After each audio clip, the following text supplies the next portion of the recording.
Today we're going to talk about how to make your writing colorful by not repeating words too much. Sometimes when you repeat the same word over and over in your writing, it takes away from the meaning of your writing. So we're going to practice varying words, which means to mix them up a little bit to make your writing more engaging to your reader. I've got this piece of writing that a student did a few years ago. I rewrote it on here to see if we could make it better. So I'm going to read it to you, and then we'll find a word in here that gets repeated often. One day, a few days ago, our family got our Christmas tree. When we got there, it was pretty nice outside, except for when we got there, it was as muddy as 500 pig pens. It was hard to even park. It was so muddy, our car started slipping. When we finally got a spot to park, my family got out of the car to pick a tree. We got a nice one and cut it down and finally got to take it home with us. So this student has a lot of really interesting things happening in their writing, but you can tell that this is their rough draft. They need to add some more details and fatten up their story, but they also have the word got repeated 7 times in this story. One day, a few days ago, our family got our Christmas tree. When we got there, it was pretty nice outside, except for when we got there, it was as muddy as 500 pig pens. It was hard to even park. It was so muddy, our car started slipping.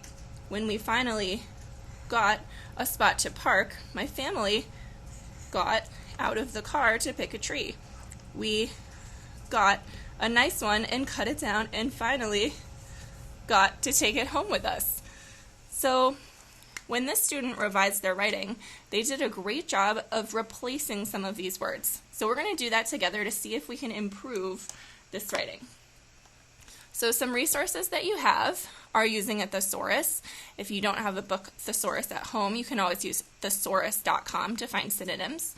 You can, of course, brainstorm synonyms on your own, or you can use one of our favorite resources, Banish Boring Words, which doesn't have every word in it, but it has an awful lot. So I looked and I did not find the word got in Banish Boring Words. So I'm going to brainstorm some words for got myself. So I made this fun little rainbow. Got is a white word, a boring word. So if we're going to try to make got more colorful, we could brainstorm some different words for got, like bought, chose, selected, visited, arrived, found, started. So you see there's lots of different words that could possibly fit for got, and many more than this, of course. Now, every synonym for a word is not going to fit in with your story. So it's important to read your story as you go and try to think of some words. But I can still use these to help me as I'm trying to figure out what to replace my words with.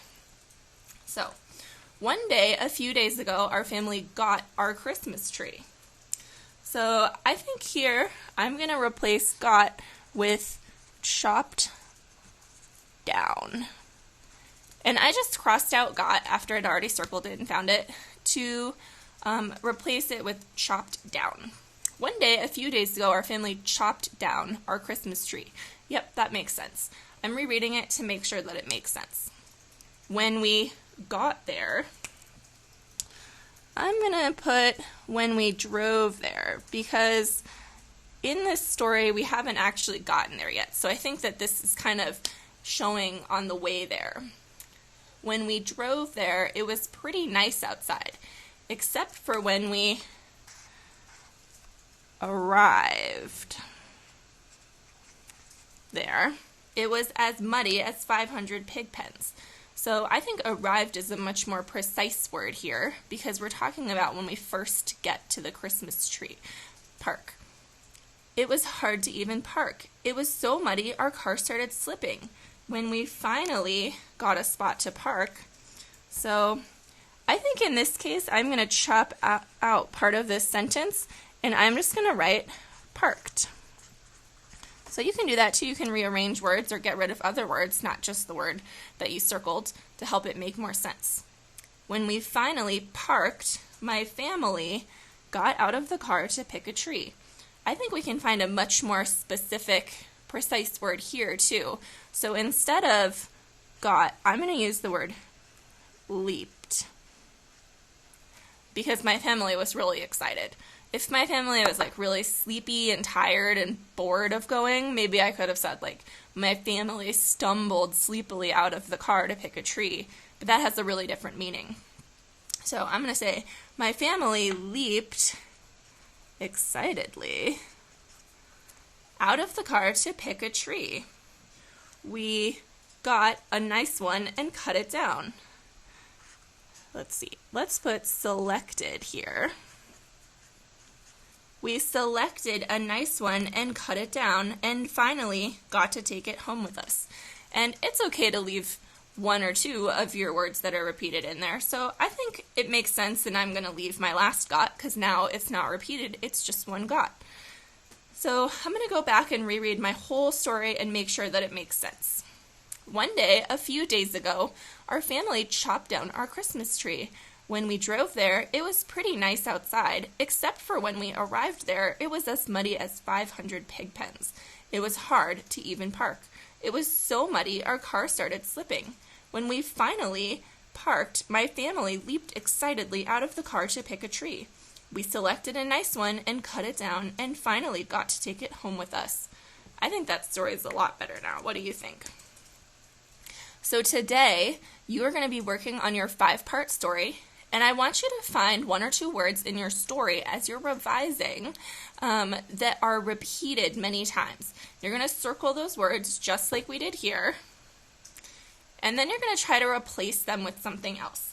So remember, Banish Boring Words is also listed as a material under writing in Google Classroom with photos of every page. So if you want to use that as a resource, you certainly can, or you can brainstorm words like I did here. I hope you have fun writing your 5-part story and working on revision today. Have fun writing!